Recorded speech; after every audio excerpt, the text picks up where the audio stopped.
Congratulations on the purchase of your AUSRV X15. In this video tutorial, I'll show you the correct way to set it up.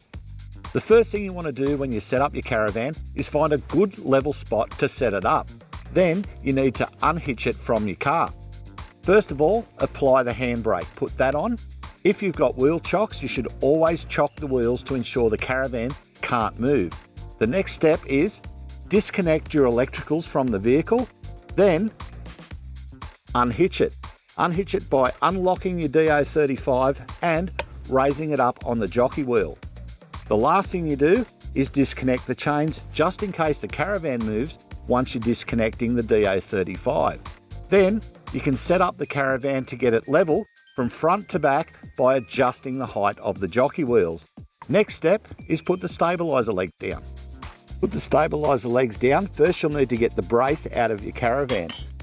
To lower them from their travel position, just take the weight at the end of the stabiliser leg, pull the blue handle out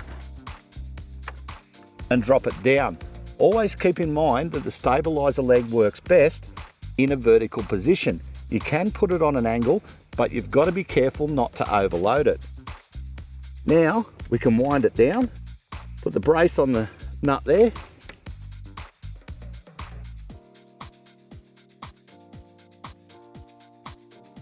and wind it down until it's firm.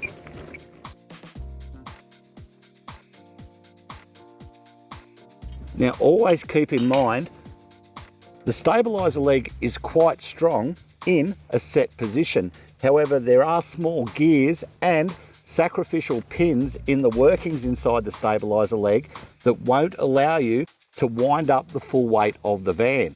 So remember, don't overwind it. You can break the little bevel gears. If you need to level from left to right on your caravan, use ramps or blocks under the low side wheel. Before we go any further, we're going to unlatch the roof so it can be raised at a later point.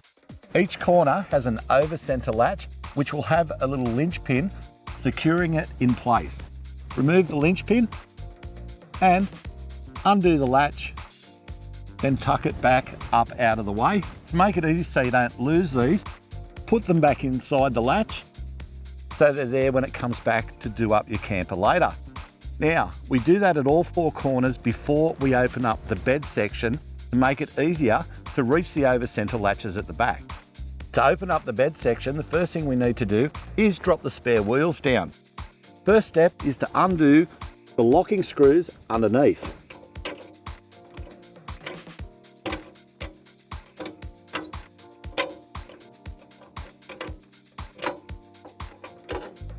Undo both of them.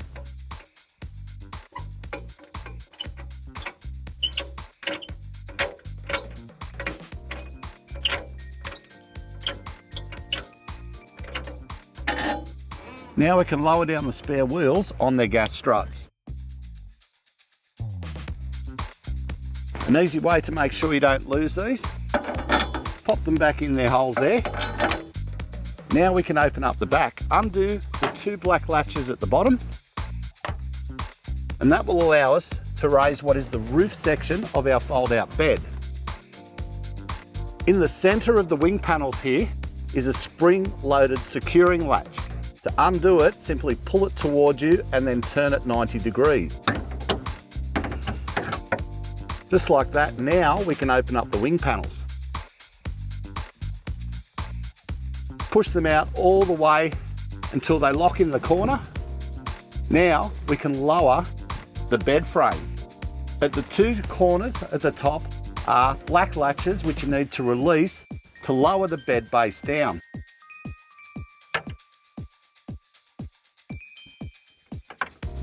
Once they're undone,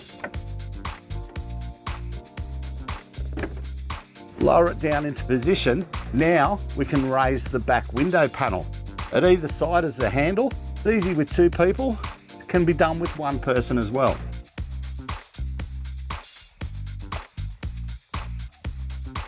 Make sure your latches are out of the way. Bring it forward, and at each side is a small pad bolt and an over center latch. Do them up on both sides.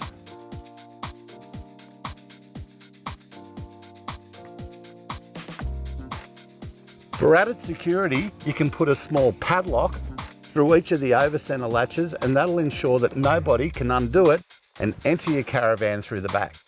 To extend the electric awning, be sure to turn on the main power switch, that's the large red isolation switch, and turn on power to the main switch on the circuit board. That'll activate power to the awning, so you simply need to switch the awning switch to the open position and it'll automatically extend. Remember, the electric awning has limits set on how far it will go out and to turn it off when it retracts all the way in. The setting it up is easy.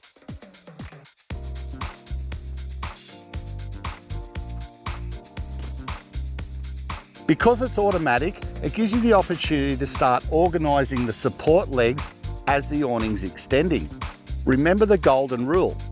When taking the legs out from behind the fascia, always pull the hinge end out, which is at the extreme ends of the fascia.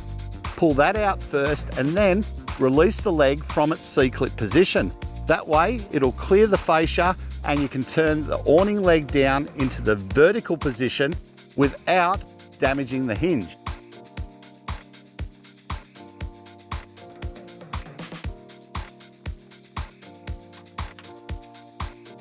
Once it's out, you can release the internal sleeve of the awning leg by undoing the cam lock and sliding it down and locking it back into place. We can put that forward and go put the other one down.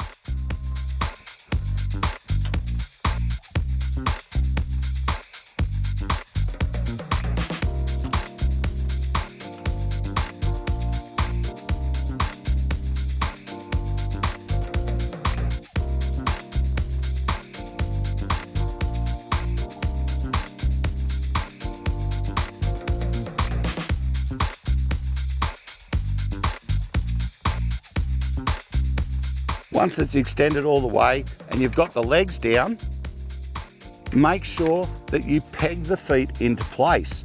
Put a tent peg right through the foot and secure it. That way if it gets windy, it won't damage the awning and lift it up.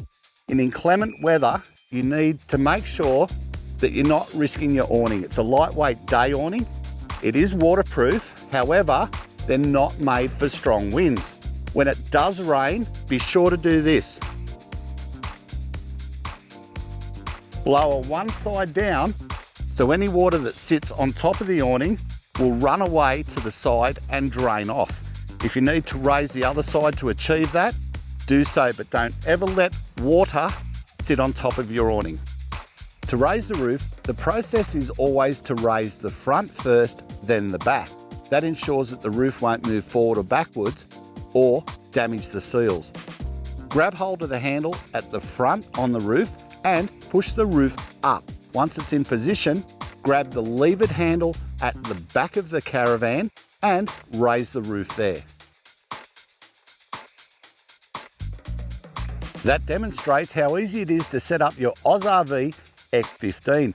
Be sure to watch the pack-up video and Hitching electrical video so you know everything you need to know about your AUSRV. For more information, head across to our website and check out our YouTube channel.